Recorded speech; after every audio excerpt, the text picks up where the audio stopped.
Hi student, welcome back. How are you today?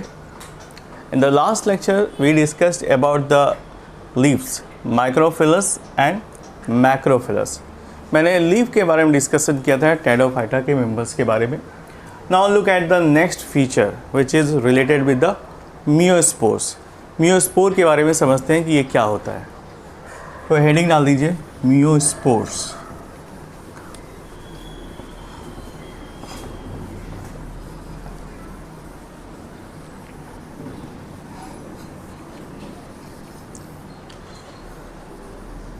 Meiospores are formed by the sporic meiosis in sporangia, right, during the asexual mode of reproduction.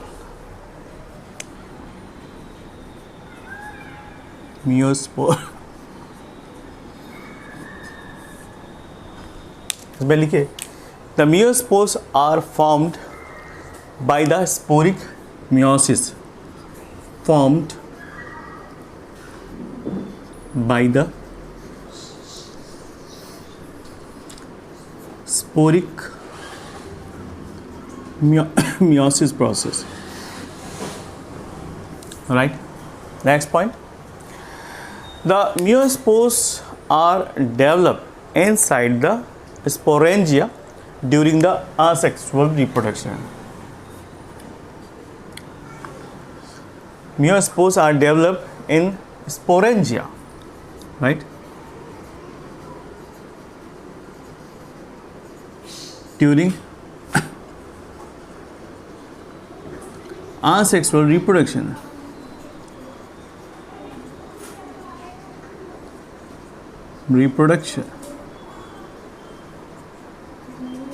Right. Next point.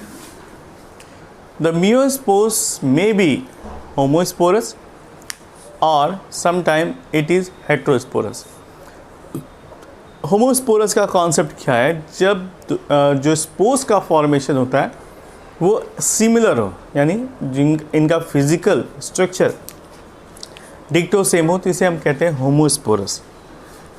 तो miospores में B homosporous और heterosporous.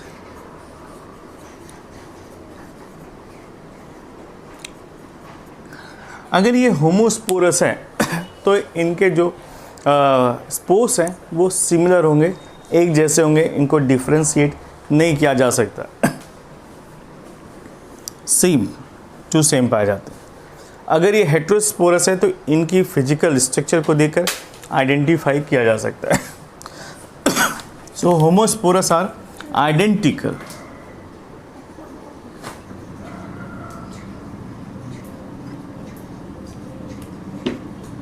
Identical spores, heterosporous are different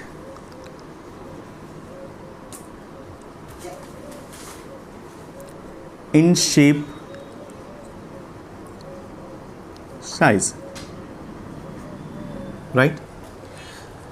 Now look at the example of homo and heterosporous. Homosporous का case आपको देखने को मिल सकता है first में, जिसे हम टेडियम कहते हैं, एडिनेटम में, टेरिस में, like that. Fern, terrace,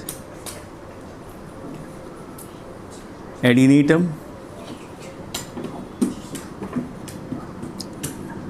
etc. इसके एग्जाम्पल है. हेट्रोस्पोरस का केस आपको देखने को मिल सकता है स्पेशली सिलेजिनेला में, मासिलिया में, एजोला में. सिलेजिनेला काफ़ी पॉपुलर ये स्पीसीज है, सिलेजिनेला. राइट. उसके बाद साल्विनिया,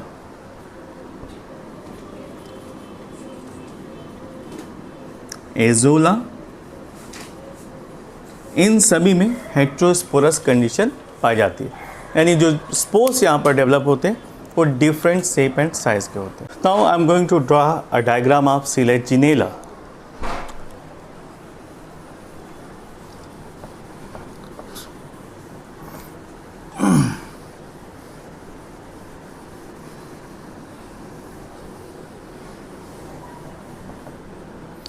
सिलेजिनेला का स्ट्रक्चर मैं ड्रॉ करता हूँ. Look at this is stem like structure. यहाँ पर ब्रांचिंग भी पाई जाती है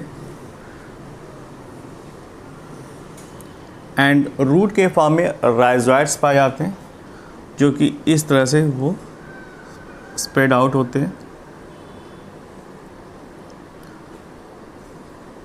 जस्ट लाइक दैट.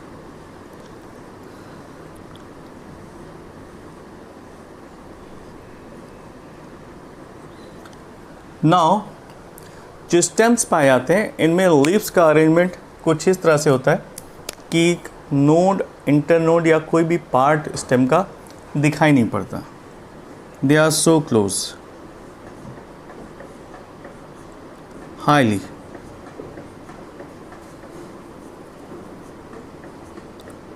और लीव का अरेंजमेंट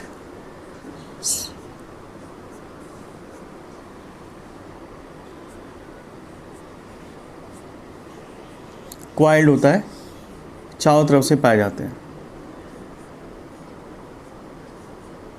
स्पायरल अरेंजमेंट, अगर ऊपर से देखा जाए तो इसका अरेंजमेंट स्पायरल दिखाई देता है.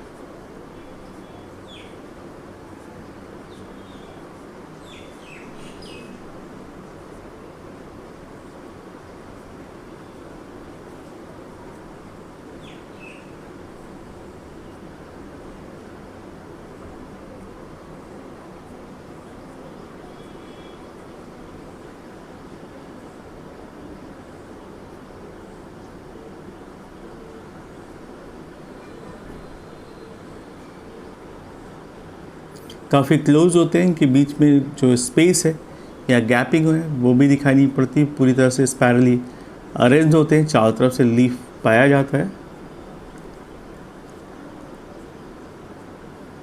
बहुत इजी है diagram, you can draw it just like that. Simple diagram है, राइट.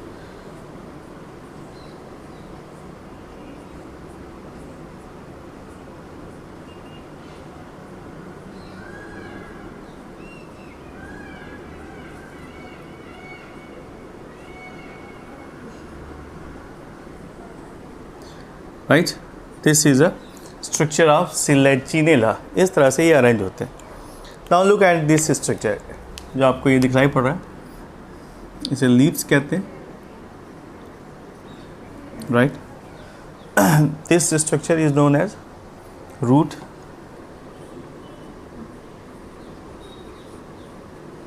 कहीं से भी रूट इस तरह से अराइज हो सकते हैं, root. And this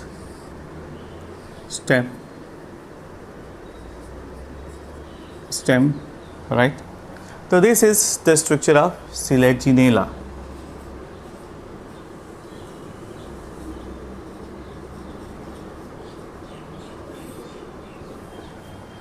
Clear? Pteridophyta वो प्लांट किंगडम के मेंबर्स है जो पहली बार, very first time comes to the land, और इन्होंने ही सक्सेशन स्टार्ट किया. ब्रायोफाइट इज़ डिफरेंट, लेकिन यहाँ पर स्टेम, लीफ और रूट का डिफ्रेंसीशन पाया जाता है. अदरवाइज जो ब्रायोफाइट्स थे वो थैलोफाइट्स थे.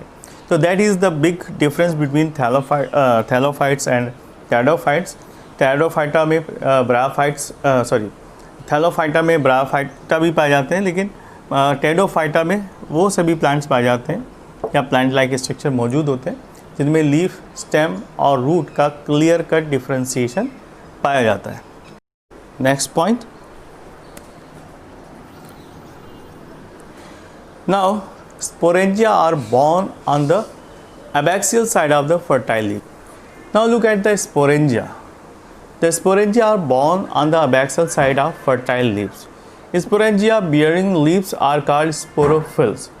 स्पोरेंजिया कहाँ पर पाए जाते हैं? जो फर्टाइल लीव्स होती है उनके साथ या उनके साइड में पाए जाते हैं, बैक्सियल रीजन में. And these sporangia bearing leaves are known as sporophylls. इन्हीं को हम स्पोरोफिल्स कहते हैं, राइट. इसमें लिख सकते हैं sporangia are found in fertile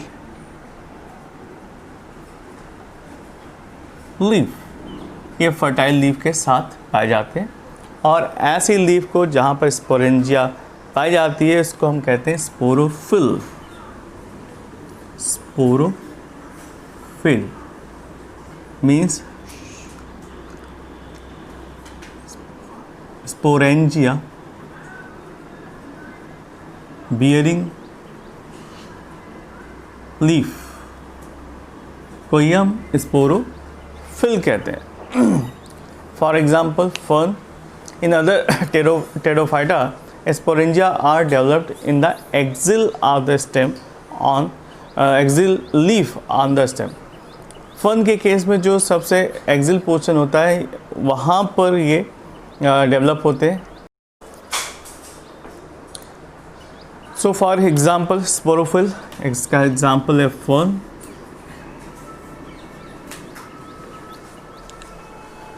In other pteridophyte, sporangia is developed in the axial of leaves on the stem. For example, Selaginella.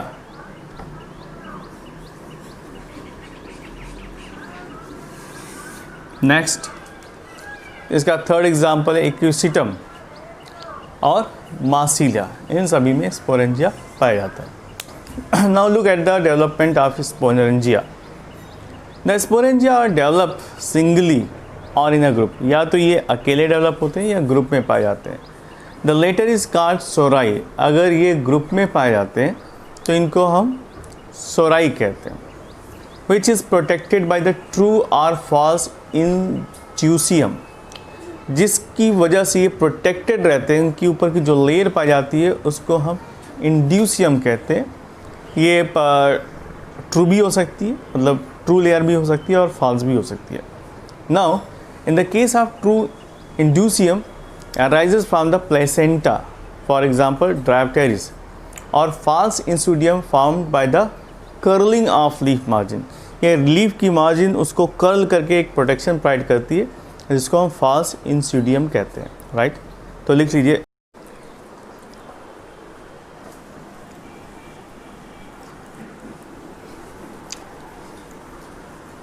Next point, sporangia are developed, sporangia may be developed as a single or in a group, right। दो तरीके से develop होते हैं। जो group में पाए जाते हैं इनको हम नॉर्मली सोराई कहते हैं, ओके। तो इस तरह से दो टाइप के स्पोरेंजिया डेवलप होते हैं। एक होता है सिंगल और दूसरा होता है ग्रुप। तो ग्रुप वाले को हम सोराई कहते हैं। और अगर ग्रुप में पाए जाते हैं तो इनमें भी प्रोटेक्शन पाया जाता है दो तरीके का। On the basis of protection it is of two types. पहला है ट्रू जो चारों तरफ से कवरिंग पाई जाती है उसके हम इंड्यूसिडम कहते हैं।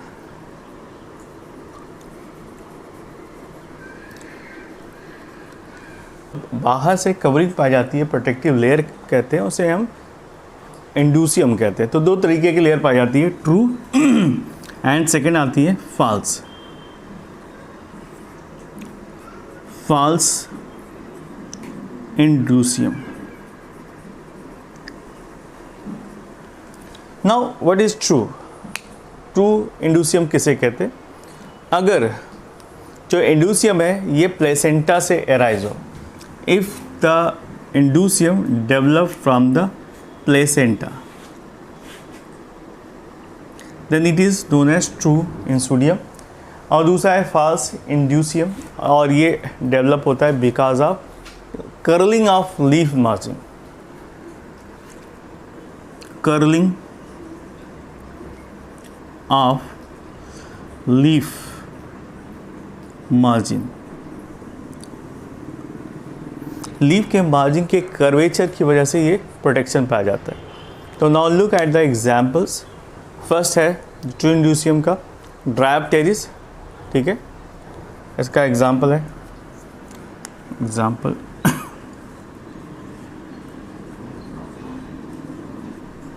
टेरिस, और फॉल्स इंस्टीडियम का एग्जाम्पल है एडिनिटम।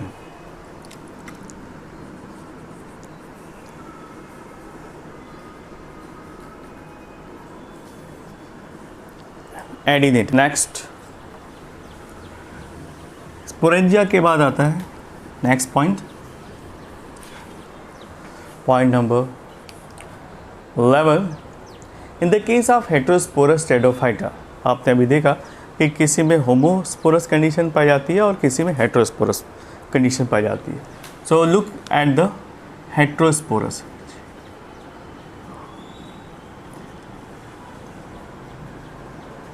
In the case of heterosporous Pteridophyta, there are two type of sporangia develop. तो एक आता है डेवलप होता है micro sporangia and other is macro sporangia, right.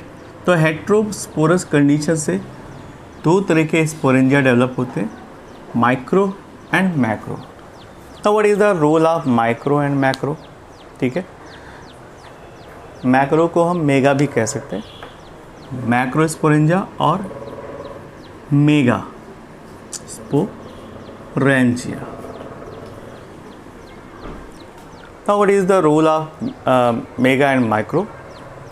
Actually जो माइक्रो होते हैं वो डेवलप करते हैं मेल, और जो मेगा होते हैं वो डेवलप करते हैं फीमेल। ठीक है, तो microsporangia develops microspores and mega sporangia develop respectively by the sporic meiosis. यहाँ से डेवलप होता है माइक्रोस्पोर और यहाँ से डेवलप होता है मेगा स्पोर, और दोनों का ही डेवलपमेंट होता है आफ्टर द जाइगोटिक मियोसिस, यानी यहाँ पर मियोसिस प्रोसेस ऑलरेडी डन हो जाती है, और जिसकी वजह से जो स्पोर होते हैं वो हैप्लॉइड होते हैं। तो स्पोरिक मियोसिस प्रोसेस डन होने के बाद ये माइक्रोस्पोर और मेगास्पोर डेवलप होते हैं। Alright, next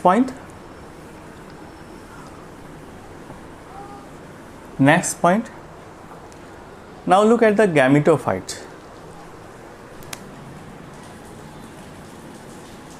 gametophyte is small, उनकी साइज छोटी होती है, they are small in size और reduced and they are independent, small, reduced, independent and they are non-vascular। यहाँ पर vascular system नहीं पाए जाते, non-vascular। तो ये प्रॉपर्टी है, they are small, independent and having non-vascular system, right?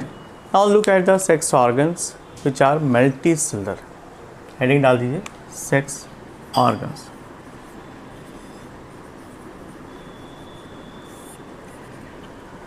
In the case of Pteridophyta, the sex organs are multicellular, even jacketed and developed on gametophyte।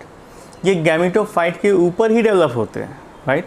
तो लिख लीजिए next point,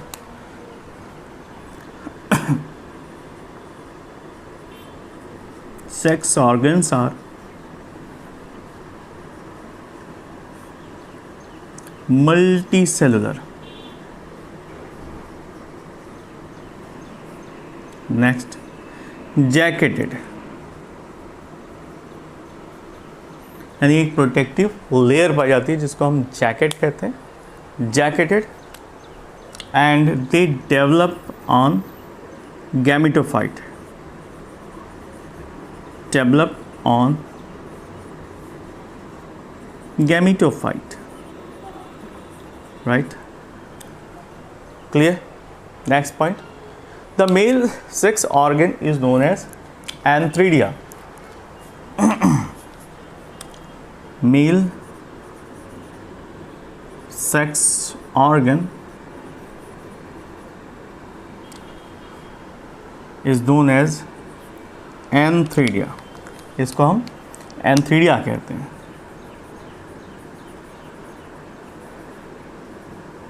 And female sex organ is known as archegonia.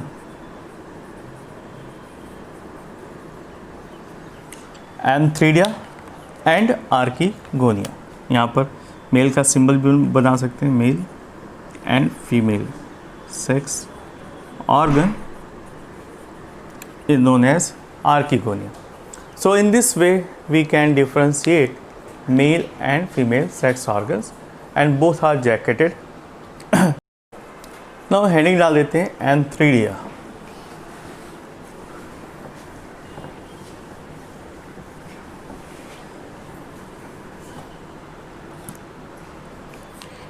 Antheridia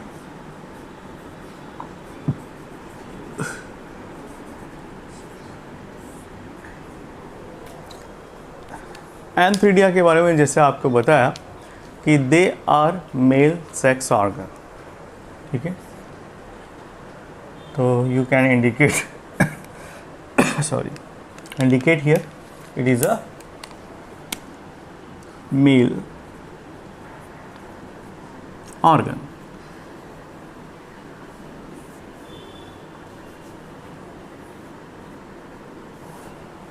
Now, what is the property of antheridia? Antheridia कैसा होता है, क्या होता है और किस तरह से अरेंज होता है. Now, this is a reduced, ये काफ़ी छोटे होते हैं and sessile. Okay? Antheridia is reduced and sessile. Sessile का मतलब होता है जो अटैचमेंट का साइट होता है उसकी जो लेंथ है वो नहीं पाई जाती, वो डायरेक्टली अटैच होता है सरफेस से, इसलिए इसको हम सेसाइल कहते हैं. एंथीडियम फॉर्म्स मोटाइल स्पर्म. तो एंथीडिया से क्या होता है, मोटाइल स्पर्म का डेवलपमेंट होता है एंड यूजुअली मल्टी फ्लैजिलेटेड. इसमें फ्लैजिला काफ़ी ज़्यादा पाया जाता है. ब्रैकेट में लिख लीजिए, यूजुअली मल्टी फ्लैजिलेटेड, काफ़ी ज़्यादा फ्लैजिला यानी मोर देन 2 पाया जाता है. But by flagellate in the case of Selaginella. लिख लीजिए, बाई फ्लैजिलेट पाया जाता है in the case of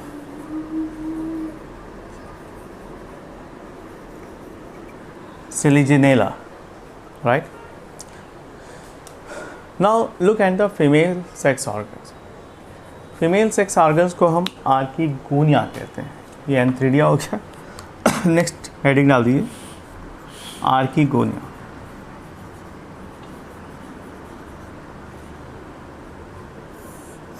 Archegonia is considered as female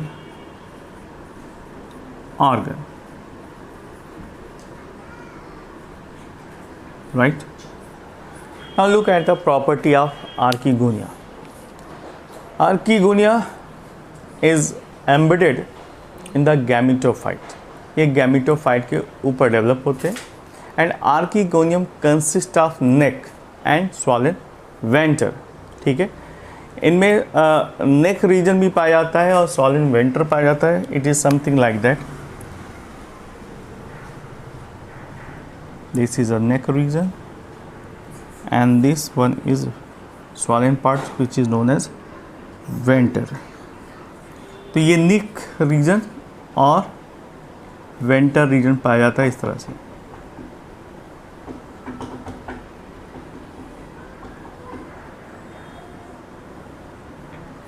neck and venter. Now the neck is composed of 4 vertical cells, 4 vertical cells से ये arrange होकर बनते हैं, and it has 1 to 4 neck canal cell, इसी को हम नेक कैनाल सेल कहते हैं। तो लिखिए नेक रीजन के बारे में, it is consist of 4 vertical cells which are considered as, क्या कहते हैं फर्दर इसको, नेक कैनाल सेल। तो 1 to 4 जो सेल पाई जाती है उन्हीं को हम कहते हैं नेक कैनाल सेल। क्लियर, समझ में आ गया? Now apart from that the venter is non motile and having a venter canal cell and the egg cell और oospore। तो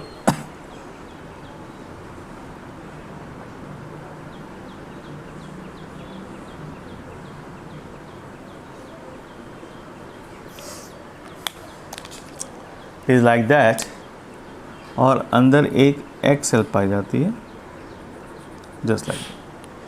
तो यू डू अंडरस्टैंड कि how the archegonia is found 1 to 4 so 1 to 4 is considered as neck canal cell,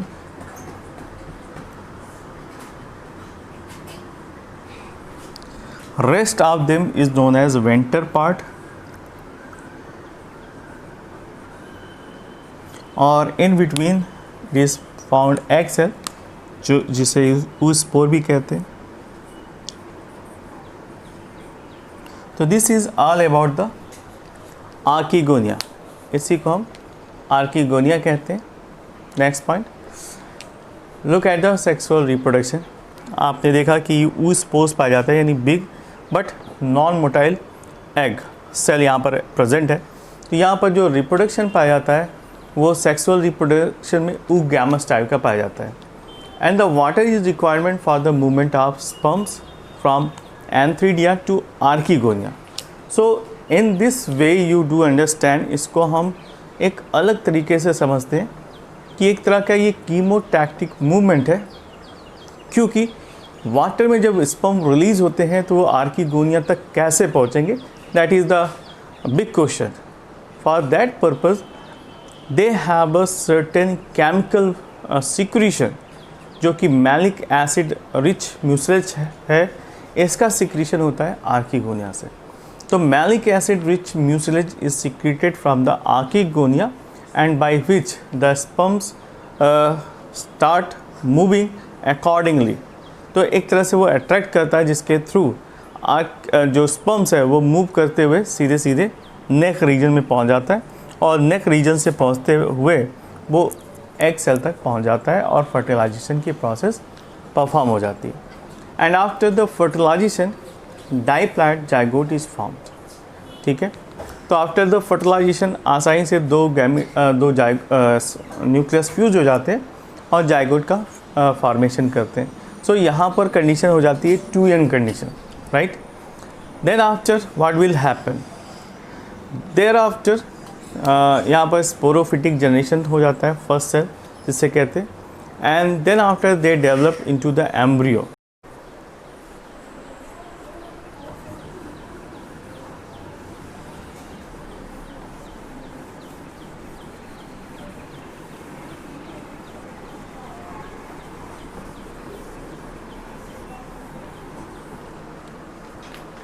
So the after fertilization, diploid zygote is formed.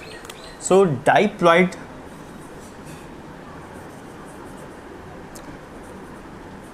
zygote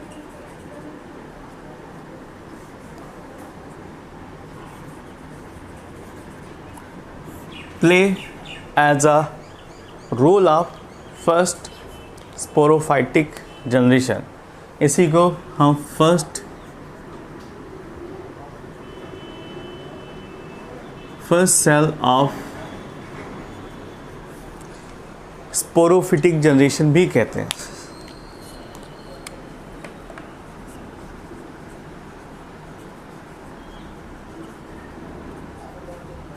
generation,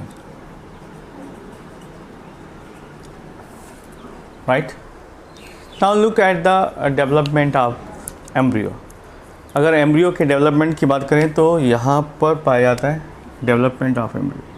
heading डाल दीजिए D, development of embryo, यानी एक बार zygote का formation हो जाता है तो इसके बाद होलोब्लास्टिक और मीरोब्लास्टिक यहाँ पर डिवीजन पाया जाता है। होलोब्लास्टिक और मीरोब्लास्टिक डिवीजन के फलस्वरूप एम्ब्रियो का फॉर्मेशन होता है एंड लाइफ साइकिल इज डिप्लोहैप्लॉन्टिक पाई जाती है। So in the case of Pteridophyta, there is a diplohaploid life cycle. तो लाइफ देखें, life cycle it is diplohaploid, right? Next point. So alternation of generation यहाँ पर देखा जा सकता है, क्योंकि यहाँ पर 50% जो लाइफ है वो कैसी है, गैमेटोफाइट, और 50% स्पोरोफाइट, यानी 50% n condition and 50% two n condition. So that is why we can say कि यहाँ पर अल्टरनेशन ऑफ जनरेशन पाया जाता है। अल्टरनेशन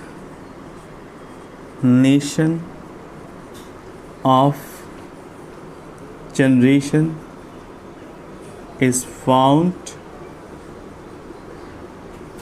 पाया जाता है एंड यहाँ पर हेट्रोमॉर्फिक कंडीशन पाई जाती है। Means heteromorphic condition found. So this is all about the characteristic features of Pteridophyta members.